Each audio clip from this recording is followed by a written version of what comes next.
Good afternoon to everybody.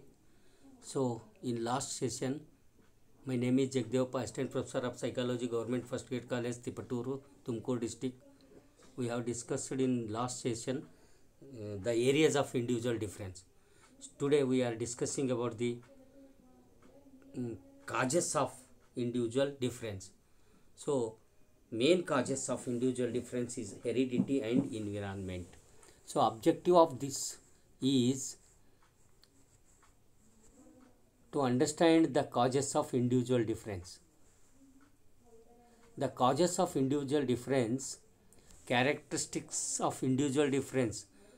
First one is namely and variability, means normality and variability, adaptive behavior of a person, various anatomically, physiologically and psychologically, rate of growth and learning, and the differences can be observed in mental ability, physical, affective and moral aspects of growth. So here the major causes are the heredity and environment. So what heredity affect on individual difference? So it influences are intrinsic and innate individual difference in mental and physical traits are due to heredity and to environmental factors. Heredity as a cause of individual difference may be due to either to remote or immediate necessity. So heredity involves traits that are passed down from parents to their children biologically through genes. So again, whereas environmental causes of individual difference is in thyroid size. A study of healthy Danish twins Piaskov, Hannon and environment source of individual difference in general cognitive ability. So ಇದನ್ನು ನಾವು ಕಾಜಸ್ of individual ಡಿಫ್ರೆನ್ಸನ್ನು ಹೇಳಬೇಕಾದ್ರೆ ಕನ್ನಡದಲ್ಲಿ ಅದನ್ನು ವೈಯಕ್ತಿಕ ವಿಭಿನ್ನತೆಯ ಕಾರಣಗಳು ಅಂತೀವಿ. So ಇಲ್ಲಿ ವೈಯಕ್ತಿಕ ವಿಭಿನ್ನತೆಗೆ ಮುಖ್ಯವಾಗಿ ಕಾಣ್ತಕ್ಕಂಥ ಕಾರಣಗಳು ಎರಡು. ಒಂದು ಆನುವಂಶೀಯತೆ, ಮತ್ತೊಂದು ಪರಿಸರ. ಈ ಆನುವಂಶೀಯತೆ ಮತ್ತು ಪರಿಸರ ಅಲ್ಲದೆ ವಯಸ್ಸಾಗಿರ್ಬೋದು, ಲಿಂಗ ಆಗಿರ್ಬೋದು, ಸಾಮಾಜಿಕ ಸಾಂಸ್ಕೃತಿಕ ಅಂಶಗಳ ಕಾರಣ ಆಗಿರ್ಬೋದು, ಆರ್ಥಿಕ ಅಂಶಗಳು ಕೂಡ ಕಾರಣ ಆಗ್ತವೆ, ಶಿಕ್ಷಣನೂ ಕೂಡ ಇಲ್ಲಿ ಕಾರಣ ಆಗಿರುತ್ತೆ ಅಂಥೇಳಿ ನಾವು ಹೇಳ್ಬೋದು. ಸೊ ಆನುವಂಶೀಯತೆ ಅಂದ್ರೇನು? ಈ ಆನುವಂಶೀಯತೆ ಅಂತಕ್ಕಂಥದ್ದು ಒಂದು ಜೈವಿಕವಾದಂಥ ಪ್ರಕ್ರಿಯೆ.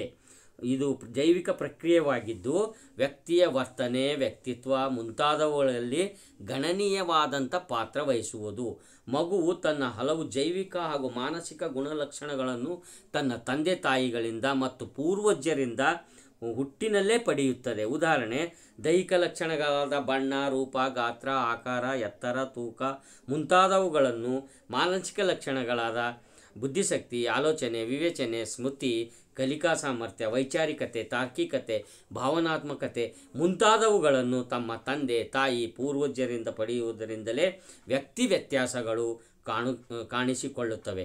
ಇವುಗಳು ವ್ಯಕ್ತಿಯ ಬೆಳವಣಿಗೆ ಮತ್ತು ವಿಕಾಸವನ್ನು ಪ್ರಭಾವಿಸುತ್ತವೆ ಅಂತ ಹೇಳಬಹುದು. ಇವೆಲ್ಲವುಗಳು ವರ್ಣತಂತುಗಳ ಮೂಲಕ, ಅಂದರೆ ಜೀನ್ಸ್ ಅಂತ ಹೇಳಿದೆವಲ್ಲ, ವರ್ಣತಂತುಗಳ ಮೂಲಕ ನಡೆಯುತ್ತವೆ. ಪೀಳಿಗೆಯಿಂದ ಪೀಳಿಗೆಗೆ ವಂಶವಾಹಿಗಳ ಮೂಲಕ ಈ ಗುಣಲಕ್ಷಣಗಳು ಹರಿದು ಬಂದಿರುತ್ತವೆ. ಅಂದರೆ ಪೀಳಿಗೆಯಿಂದ ಪೀಳಿಗೆ ವರ್ಣತಂತುಗಳ ಮೂಲಕ ವಂಶವಾಹಿಯಿಂದ ಬಂದಿರುತ್ತವೆ ಅಂತ ಹೇಳ್ಬೋದು. ಕೆಲವೊಮ್ಮೆ ಸಾಧನೆಗಳು ಕೂಡ ನಿಯಂತ್ರಿಸುವಷ್ಟು ಪ್ರಬಲವಾಗಿರುತ್ತವೆ ಅವರ ಸಾಧನೆಗಳನ್ನು. ಆದ್ದರಿಂದ ಶಿಕ್ಷಕರು ಎಲ್ಲರ ದೈಹಿಕ ಶೈಕ್ಷಣಿಕ ಸಾಧನೆ ಏಕಪ್ರಕಾರವಾಗಿರಬೇಕೆಂದು ನಿರೀಕ್ಷಿಸುವುದೂ ಇಲ್ಲ. ಬದಲಿಗೆ ಪ್ರತಿಯೊಬ್ಬರಿಗೂ ತಾವ ಸಾಮರ್ಥ್ಯಕ್ಕನುಗುಣವಾಗಿ ಒಳ್ಳೆಯ ಮಾರ್ಗದಲ್ಲಿ ಸಾಧನೆಯೆಡೆಗೆ ಸಾಗಬೇಕೆಂದು ಪ್ರೋತ್ಸಾಹದಾಯಕವಾದಂಥ ಪರಿಸ್ಥಿತಿಯನ್ನು ಶಿಕ್ಷಕರು ನಿರ್ಮಿಸಬೇಕು. ಸೊ ಇದನ್ನು ಅವಳಿ ಮಕ್ಕಳಲ್ಲಿ ಕೂಡ ನಾವು ಕಾಣ್ತೀವಿ. ಸಾಮರ್ಥ್ಯಗಳು ಹೆಚ್ಚು ಕಡಿಮೆ ಬಂದರೂ ಭಿನ್ನತೆಗಳಿರುವುದು ಕಂಡುಬರ್ತೀವಿ. ಇದು ವಂಶವಾಹಿಗಳಿಂದ. ಇನ್ನು ಮುಖ್ಯವಾದಂಥದ್ದು ಪರಿಸರ. ಅನುವಂಶೀಯತೆ ಅಷ್ಟೇ, ಪರಿಸರವೂ ಸಹ ವೈಯಕ್ತಿಕ ಭಿನ್ನತೆಗಳ ಮೇಲೆ ಸಾಕಷ್ಟು ಪರಿಣಾಮ ಬೀರುತ್ತೆ. ಜೀವನದ ಪ್ರಾರಂಭದ ರಾಜಧಾನಿ ಎಂದು ಕರೆಯಲ್ಪಡುವ ಇದು ಮಗುವು ತಾಯಿಯ ಗರ್ಭದಲ್ಲೇ ಅದಕ್ಕೆ ಪರಿಸರ ಸಿಕ್ಕಿರುತ್ತೆ. ತಾಯಿಗ ಗರ್ಭದಲ್ಲಿರುವಾಗಲಿಂದಲೇ ಪ್ರಭಾವ ಬೀರುತ್ತದೆ.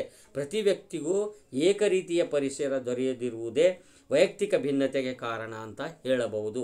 ಆಂತರಿಕ ಮತ್ತು ಬಾಹ್ಯ ಪರಿಸರಗಳೆರಡೂ ಕೂಡ ವಿಭಿನ್ನ ರೀತಿಯ ಪ್ರಚೋದನೆ ನೀಡುತ್ತವೆ.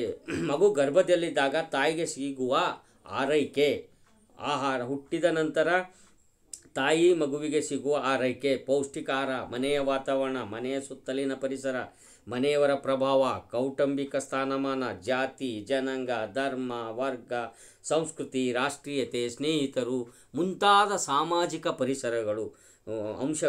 ಪರಿಸರದ ಅಂಶಗಳು ಇಲ್ಲಿ ವೈಯಕ್ತಿಕ ಭಿನ್ನತೆಗೆ ಕಾರಣವಾಗುತ್ತವೆ ಅಂತ ಹೇಳ್ಬೋದು. ಇದು ಬೆಳವಣಿಗೆ ಪೂರಕವಾಗಿದ್ದರೆ, ಉತ್ತಮ ಪರಿಸರ ಇದ್ದರೆ ಉತ್ತಮ ವ್ಯಕ್ತಿತ್ವ ಸಿಗುತ್ತೆ. ಅದಕ್ಕೆ ಅಹಿತಕರವಾದಂಥ ಅನಾರೋಗ್ಯವಾದಂಥ ವಾತಾವರಣ ಇದ್ದರೆ ಆ ಮಗು ಬೆಳವಣಿಗೆಯಲ್ಲಿ ಅದು ಭಿನ್ನತೆಯನ್ನು ನಾವು ಕಾಣ್ತೀವಿ. ಅದೇ ರೀತಿಯಾಗಿ ವಯಸ್ಸು, ಅದೇ ರೀತಿ ಲಿಂಗದಲ್ಲಿ ಸಾಮಾಜಿಕ, ಸಾಂಸ್ಕೃತಿಕ, ಆರ್ಥಿಕ ಅಂಶಗಳು. ಸಾಮಾಜಿಕ ಸಂಸ್ಕೃತಿ ಅಂಶಗಳು ಅಂದರೆ ಜಾತಿ, ಧರ್ಮ, ಜನಾಂಗ, ವರ್ಗ, ವರ್ಣ, ಸಂಸ್ಕೃತಿ, ಪದ್ಧತಿ, ರೂಢಿ, ನಿಯಮ, ಸಂಪ್ರದಾಯ, ಆಚಾರ, ವಿಚಾರ, ವೇಷ, ಭಾಷಾ, ಜೀವನ ಶೈಲಿ ಈ ಮುಂತಾದ ಅಂಶಗಳು ಕೂಡ ಬಹಳ ಮುಖ್ಯವಾದಂಥ ಅಮೋಘವಾದಂಥ ಪಾತ್ರ ವಹಿಸುತ್ತವೆ. ವಿಭಿನ್ನ ಸಾಮಾಜಿಕ ಸಂಸ್ಕೃತಿ ಹಿನ್ನೆಲೆಯುಳ್ಳ ವ್ಯಕ್ತಿಗಳು ಇತರೆ ಸಾಮಾಜಿಕ ಸಂಸ್ಕೃತಿಗಳ ವ್ಯಕ್ತಿಗಳಲ್ಲಿ ಹೋಲಿಸಿದಾಗ ನಮಗೆ ವ್ಯತ್ಯಾಸಗಳನ್ನು ಕಂಡುಬರುತ್ತವೆ. ಆಮೇಲೆ ಆರ್ಥಿಕ ಅಂಶಗಳು ಕೂಡ ಇದಕ್ಕೆ ಕಾರಣವಾಗ್ತವೆ. ಅಂದರೆ ಆರ್ಥಿಕ ಸ್ಥಿತಿ ಉತ್ತಮವಾಗಿದ್ದರೆ ಅವರಿಗೆ ದೊರೆಯುವ ಸೌಲಭ್ಯಗಳು ಉತ್ತಮವಾಗಿದ್ದು ಅವರು ಆರೋಗ್ಯಕರವಾಗಿ ವಿಕಾಸ ಹೊಂದ್ತಾರೆ ಮಾನಸಿಕವಾಗಿ ಅಂಥೇಳಿ ಹೇಳ್ಬೋದು. ಶಿಕ್ಷಣವೂ ಸಹ ಬಹಳ ಮುಖ್ಯವಾದಂಥ ಪಾತ್ರ ವಹಿಸುತ್ತದೆ ಈ ವ್ಯತ್ಯಾಸದಲ್ಲಿ.